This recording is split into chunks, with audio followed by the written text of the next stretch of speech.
Attitudable opens the door to a new world of people transforming lives and the way we do business. Today, I have the privilege of interviewing the most authored that I know for so many years. In fact, my granny, who is one of the most important people in my life,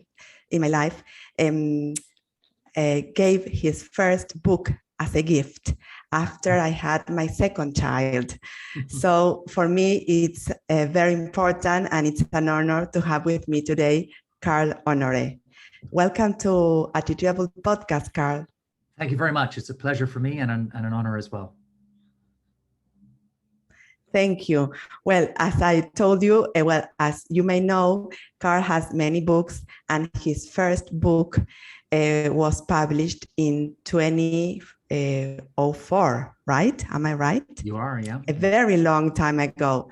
And it really changed the way I see and I behave at that time. Imagine, so many years ago. So I think every one of your books are so important for all of us all over the world, because you really tell, or your words have more than meaning, you know? So thank you for that, and for having that inspiration in every word that you write. Thank you. My books are very inspiring to me too. I've discovered through my writing career that my books always start with a personal existential crisis. So they're almost like a form of personal therapy for me to work out how to get unstuck in my life, and how to understand and work out what I actually think about myself and the world. So they're very helpful to me too, my books. Yes, because perhaps we share that existence conflict with many people, you know, because we may share that time in our lives that we really need to focus on, for example, your slow, in place of slow, your other book that you wrote some years ago, and how you talk about time and how to really spend time and be here now, and in a completely different way that we may have thought or think about time. No? Yeah. Sorry. Go ahead. Sorry. No, you tell me. Yeah, I mean, I think time is one of the threads that runs through a lot of my writing, is how we feel about time, how we understand it, how we interact with it, how we remember it. Yeah. It's such an extraordinary phenomenon. It's very difficult to pin down and define. It's bendy and it changes. And I think the pandemic has reminded us of how weird time is, how it can seem to be very elastic. Sometimes it seems to go very fast, other times it slows down. So I find time endlessly fascinating. And it seems to me that time is the filter through which we decide how we're going to live our lives. It's the starting point is how you're going to use time. And then everything, most things flow from that. Exactly. I'm taking my time with my mate. Oh, bravo. You've been in Argentina, so you know, I'm taking my time now to enjoy this conversation with you, and to learn more about how we can really communicate nowadays, having that time that flies away so fast. And it's like we tend to okay, let's embrace time and make the best of this time, but it seems that it's never enough, and we think that we are not seizing or making the most of it. So what would you say, or how would you advise us, perhaps the most not tolerant, but the most anxious people that I think many of us are nowadays, to slow down? Doesn't not meaning, you know, to be like a tortoise, but to really slow down and to make the most of our time now, taking into account all the uncertainties and this new world. I think the first thing to remember is that time, well, you said it there, time is going very fast. Time is not going any faster today than it was going 10 years ago or 100 years ago, right? time was going the same speed before Instagram and after Instagram, right? That hasn't changed. What's changed is the way we experience it, right? And I think that we've accelerated time in our own heads because we have a neurotic and unhealthy relationship with time. We feel that time we see it like a kind of limited resource that must be exploited to the very last drop of productivity or usefulness and so on. So we arrive at each moment thinking, well, how do I get the most out of my time? Well, I'll go faster and maybe I'll do 2 or 3 things at the same time, which feeds this sense that there's never enough time. So if people say, well, how can I stop feeling that? The first thing I would always say is really simple. It's 2 words. It's do less, right? We just chronically trying to do way too many things. So do fewer things, look at all the things you're trying to squeeze into an average week and drop 15% of them or whatever, just drop even one of them, right? Will make a difference to how you experience time with all the other things that you you carry on doing. And also a second sort of addendum or footnote to that piece of advice is to do one thing at a time, right? I mean, we've fallen into the myth of multitasking, believing that it's somehow a more useful, modern, and dynamic way of using time, when in fact it's completely the opposite. It's the best way to waste time is to multitask because you're less present, you make more mistakes. It actually takes you longer to do things when you multitask them than if you slowed down, focused on one thing at a time. So I would just say, do fewer things, like less is more, and do one thing at a time. 2 good starting points for anyone to get back to a feeling of time passing at a more natural human pace. So you don't feel like you're racing the clock every minute of the day. I think it can make a big difference, those 2 changes. Amazing. Yes, that's right. We think that we are productive and we are optimizing our time, and we are doing just the opposite. Exact opposite. Yeah. Yeah. Yes, unbelievable. And as a translator, that sometimes you think that perhaps it depends on the culture and on the language as well. Do you think that some cultures are more prone to running against the time, and others just concentrated on the now and making the most of it? I'm helping my wife translate a book from Argentine Spanish at the moment, so we're in the same boat. So I'm often thinking about these things right now, and looking at the difference in how many more words you need to say things often in Spanish than you do in English, which is more concise and more rigorous, I would say, in some ways. Yeah, so the question is language, culture. Let's take culture first. I think traditional cultures, so pre-modern cultures, have a very good sense of time. There's an old proverb from colonial times, and people in the conquered peoples of Africa would say to Europeans, you have the clocks, we have the time, right? And I think that's something that explains how traditional societies work. They work in harmony with nature, they work at natural rhythms, and that moves you away from the virus of hurry, right? It vaccinates you against the virus of impatience and hurry. So I think traditional cultures definitely have that, but most of us don't live in traditional cultures. We live in modern cultures, right? And when you start looking at the modern world, when I first began researching it, I thought, well, I will come out the end of this with an international league table of, countries that are fast, slow, and it's not as simple as that, because every country, it seems to me, is a mixture, like a blend of fast rituals, slow rituals. They're good at this part of slow, but they're not so good at that. So another example is Italy, right? Which is the home of the slow food movement, started in Italy. And we all know of how wonderful Italians are at food and sitting around the table and taking time there. But then if you've ever driven on an Italian highway, you know that the Italians are also infected by the virus of hurry, right? They're some of the fastest, wildest drivers in Europe. So every country, I think, has customs and traditions that we can learn from. I don't think any modern culture I can think of gets it all right. We often look to the Far East, like Eastern cultures, and say, oh, well, they've got meditation and yoga and Tai Chi, and they must all be really slow.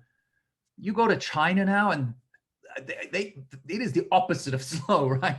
Or big cities like Tokyo or Seoul in South Korea, right? So they're a mixed bag, right? So you can go to the Far East and learn from a deep tradition of yoga and traditional medicine and all that stuff. But at the same time, they are also racing around very fast. So my approach is always not to try and find one perfect avatar culture that is the embodiment of slow, because it doesn't exist, apart from traditional cultures maybe, and rather just to be more nuanced and to look at each society and say, okay, what can I learn from here and take that fits with my own cultural context. Then you construct your own scheme, if you like, your own way of being in the world. Perfect. In your context. Yes. Perfect. Yes. And what you said as well, that in English, with one word, you may say it all and the meaning is conveyed. And to translate that into Spanish, you need more words. So you need more time to express the same idea. So that is also amazing. Yeah, it's funny because I found, and as soon as you start translating from Spanish to English, the text shrinks, right? Because you can get there so much. Yes. I don't want to say faster, but concise, perhaps. Way, right? It's just tighter, more concise. It's more succinct, which has its, it has its benefits, and it's not always, it doesn't make it superior. It's just different. But just let me throw in one idea, because if we're comparing sort of, let's say, Mediterranean, Latin American culture with, say, Anglo-Saxon culture, I think there's a difference there.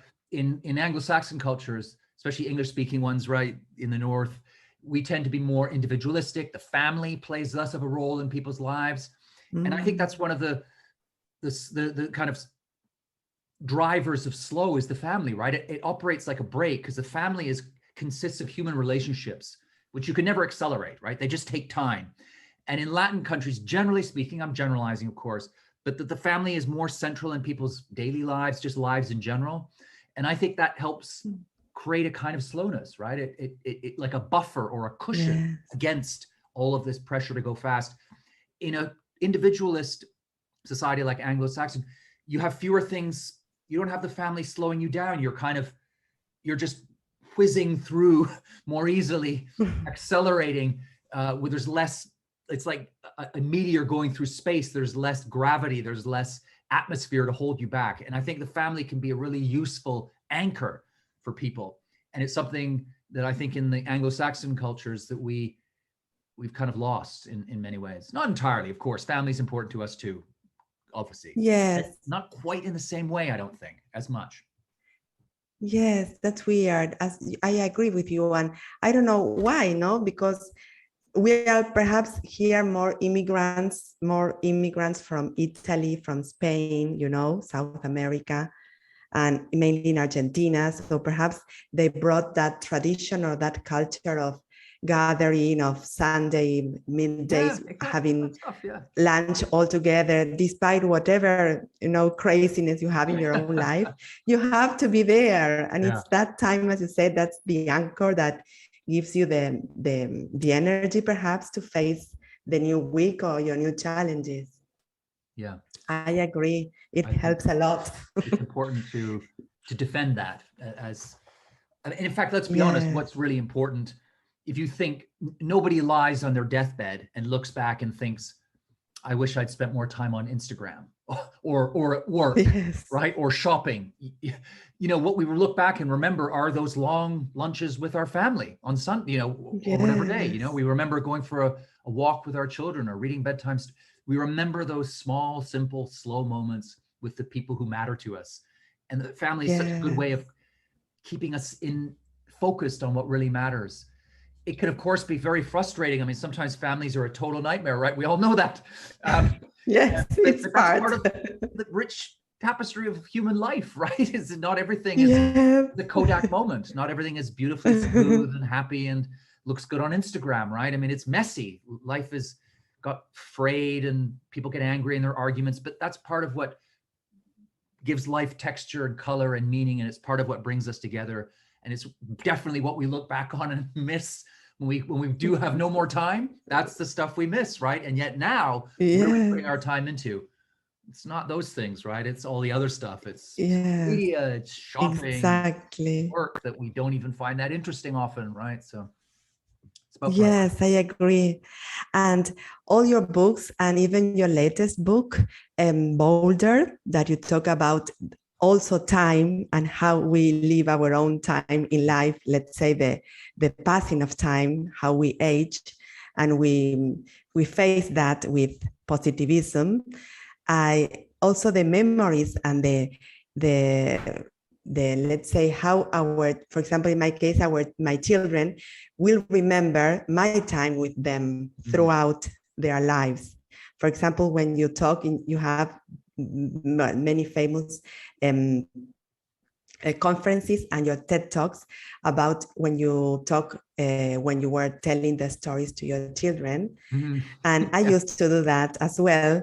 But after reading your books and listening to your talks and all that, I asked my children were I like too fast telling my stories, or did you enjoy the stories? Because sometimes you think that you are doing your best and your children are enjoying the moment together, but that's for you. You don't know if the other is also having a good time, or if I am being like a good mom or a good memory or a good example or a role model for them in the future, you know? So that also made me think about how I spend my time that, you know, they are young adults now, but how did I spend my time throughout all their lives, you know, when they were babies, then kids, and then grown-ups. So it's so important. It is. That's so interesting you said, because I think very often children send us big, important messages. Yeah, they're the ones who tell us. I mean, for me, the existential crisis that triggered my writing about slow and the whole journey was that I found myself speed reading bedtime stories, right? I mean, my version of Snow White had 3 dwarves. It was so fast, right? It was just ridiculous. But I kind of just was in denial. I didn't want to think that this was wrong. I just was getting through it. And it's very often children will send you a message that you're going too fast, that you're not present, because they know it right away. They can feel it from their antennae. They know it. But they often won't just sit you down and say, let's have a meeting and you're going too fast. They'll send you little oblique signals or messages hidden in a bottle, or you have to read between the lines and interpret their behavior, their body language. And the only way you can do that as a parent is to slow down, right? To observe, to notice little shifts in their tone, their body, the body movement, their mood, all that stuff. That's really the key, I think, to being the best kind of parent we can all aspire to be, which is just getting to know our children, right? Being present, observing them, and the only way to do that is to slow down, because if you're rushing all the time, you don't notice details. Everything just looks the same. You're focused on the next to-do list item. And that's such an important lesson, I think, for all of us as parents. And I had to learn it myself, right? That you can't be the parent you want to be until you slow down. It's like Gandhi's favorite phrase, be the change you want to see in the world. If you want your child to have a genuinely slow childhood, right, full of play and joy and wonder and learning and development, and you have to slow down yourself first. If you're running around like a headless chicken, busy, distracted, you cannot create a slow environment for your own child. So it always starts with us, I think, as parents. You have to put your own house in order first. Then it's like when you're on an airplane and they say, when the oxygen masks come down, put it on your own face first and then help your child, right? It's a similar thing, right? You got to slow yourself down first, and then you can help your child, right? Otherwise, game over. It won't work. So true. And sometimes we just tend to do just the opposite, thinking that we are doing the best. I have to do a lot of things because I have my children, my work, my everything, and you are not doing anything at all. So it's weird. And all of a sudden, as you said, you are grown up and you feel old and you feel that time passed and you didn't were there enough, and it's done. What's done, it's done. You cannot go back. Yeah, exactly. Yeah, exactly. Well, Carl, thanks a lot. And I would like to ask you, as the name of the podcast, Attitudable, what after this pandemic from last year and what we are even now still experiencing and not quite, let's say, as regularly living as before, what do you think for you is the attitude or your attitude that you would choose or advise us to choose when slowing down or thinking about now our future, the end of this year, the future, the near future?